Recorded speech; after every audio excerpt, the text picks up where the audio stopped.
When people say that Japanese DNA is unlike any other, they are usually reacting to a familiar picture from population genetic plots. A cluster that sits close to other East Asian groups yet remains consistently separable and, inside that cluster, substructure that reflects the long geography of the islands. That first impression is real, but it is also incomplete. It is distinct in the ordinary statistical sense, meaning measurable differences in allele frequencies, not in the absolute sense of being biologically exceptional. Even among closely related populations, very small shifts in allele frequency can be enough to produce visible clustering when hundreds of thousands or even millions of genetic variants are compared. One genome-wide study comparing East Asian populations reports that genetic differentiation between Japanese and Korean samples is around 0.0033. In human terms, that is extremely small, yet it is still measurable and slightly larger than the difference observed between Northern and Southern Han Chinese in the same analysis. What makes the Japanese case particularly interesting is that the differentiating signals are not driven by a single historical event. They are the layered result of several long processes: extended periods of island isolation, major cultural transitions tied to migration and admixture, and later regional genetic drift within the archipelago itself. Each of those processes leaves different signatures in different kinds of genetic evidence. Whole genome variation can capture the combined influence of many ancestral populations. Uniparental markers such as the Y chromosome and mitochondrial DNA preserve traces of paternal and maternal lineages over long time spans. Ancient DNA, when it can be recovered from archaeological remains, provides a direct glimpse into populations that lived thousands of years ago. A useful way to frame the idea that Japanese DNA appears unusual is this: the archipelago represents a place where multiple lines of evidence converge on an uncommon combination. There is deep ancestry from long-resident hunter-gatherer communities, substantial later input from continental migrants associated with agriculture and early state formation, and measurable internal variation across a chain of islands stretching thousands of kilometers. The result is distinctive enough to be visible in genetic data, yet complicated enough that its precise origins remain debated. For many years, the difficulty was not theoretical but practical. Ancient DNA from Japan is notoriously difficult to recover. Much of the archipelago has warm, humid conditions and soils influenced by volcanic ash, environments that degrade genetic material over time. In many cases, skeletal remains preserve poorly, and DNA fragments become too damaged to sequence reliably. Without ancient genomes, researchers were forced to reconstruct deep population history indirectly. They relied on patterns in modern genetic variation, on skeletal measurements from archaeological remains, and on interpretations of material culture. Each source could suggest plausible narratives, but none could definitively identify the populations involved, the timing of migration events, or whether cultural changes represented movement of people or simply diffusion of ideas. Early explanations therefore reflected the tools and assumptions of their era. Physical anthropologists examined skull shapes and regional gradients in physical traits, attempting to infer ancestry from morphology. Archaeologists organized the past into cultural periods defined by pottery styles, settlement patterns, and burial customs. Geneticists later tried to reconcile these frameworks with patterns observed in modern DNA. One of the most influential attempts to synthesize these lines of evidence was the dual structure model proposed by Kazuro Hanihara in 1991. In simplified form, the model suggested that the modern Japanese population emerged from admixture between two broad groups: the Jōmon, who had lived in the islands for thousands of years as hunter-gatherers and fishers, and later migrants associated with the Yayoi period, who arrived from the Asian continent bringing rice agriculture and new technologies. The model also proposed that regional variation within Japan reflected different degrees of mixture between these two ancestral components. Populations in the main islands were thought to contain a higher proportion of continental ancestry, while some peripheral groups, such as those in the Ryukyu Islands or historically among the Ainu of Hokkaido, were believed to retain stronger connections to older Jōmon populations.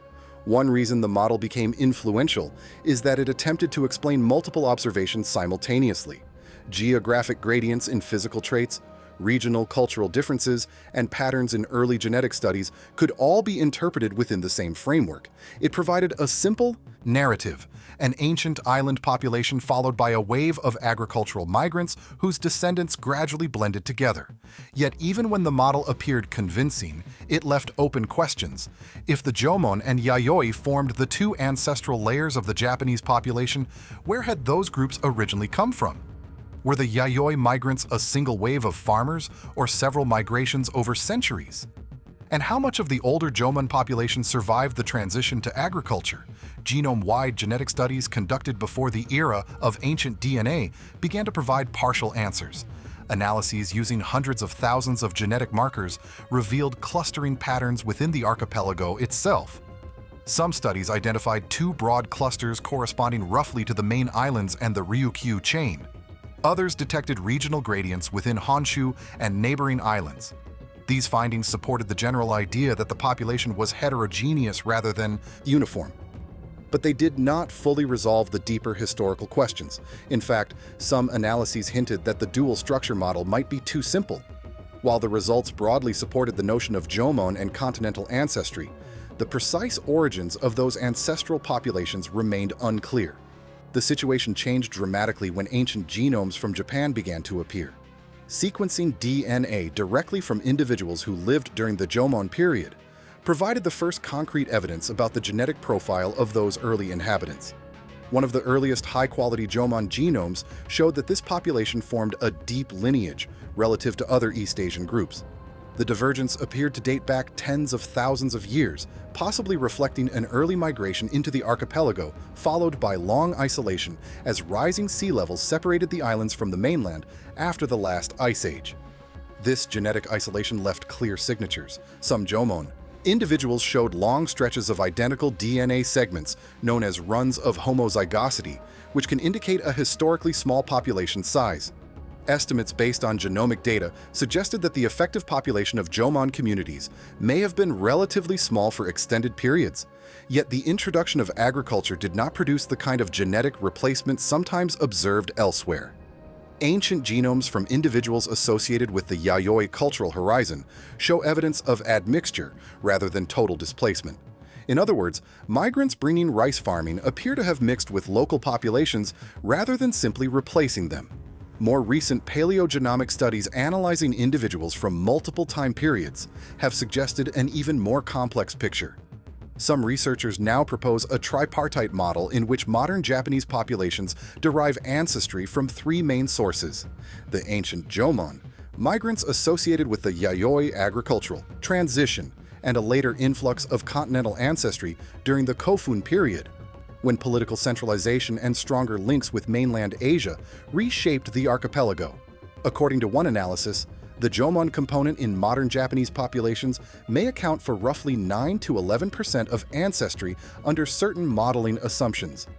Other studies using different datasets or methods estimate higher contributions, sometimes around 18% in mainland populations and even higher proportions in parts of the Ryukyu Islands. These differences illustrate an important point. Admixture percentages are not direct observations. They are outputs of statistical models that depend on which reference populations are used and how ancestral sources are defined. Changing those assumptions can shift the estimated proportions even when the underlying data remain the same.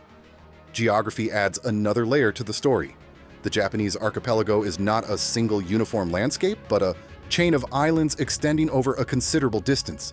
Honshu, Hokkaido, Kyushu, Shikoku, and the Ryukyu Islands each have distinct histories of settlement and contact with the continent.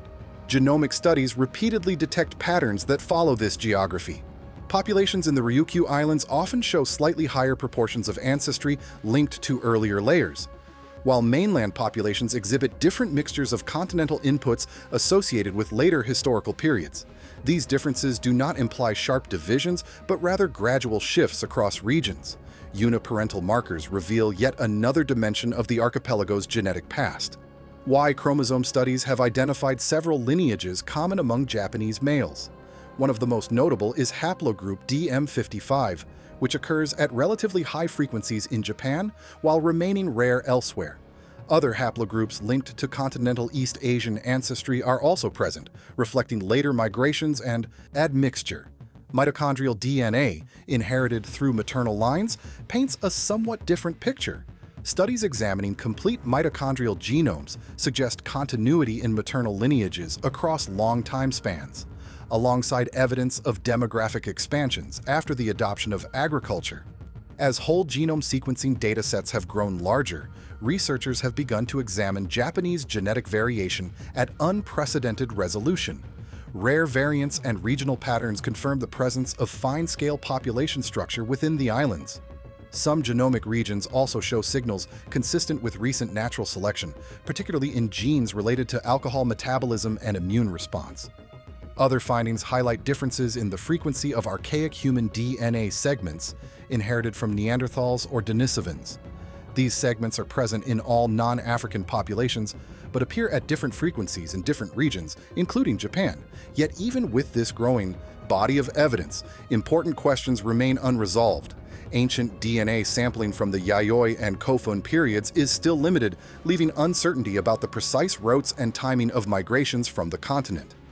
It is also unclear whether those migrations occurred as discrete waves or through prolonged networks of interaction. Perhaps the most careful conclusion is that Japan's genetic history reflects an unusually clear layering of demographic events. A deep branch of ancient inhabitants persisted in relative isolation for thousands of years. Later migrations associated with agriculture and political change introduced new ancestry from the continent. Over time, those populations blended, while geography and regional drift created subtle internal differences. The result is a genetic landscape that appears distinct when viewed through the lens of modern statistical analysis, yet still firmly embedded within the broader tapestry of East Asian population history. Japan's DNA does not stand outside the human story. It simply preserves in unusually visible form the traces of many chapters written across the islands over thousands of years.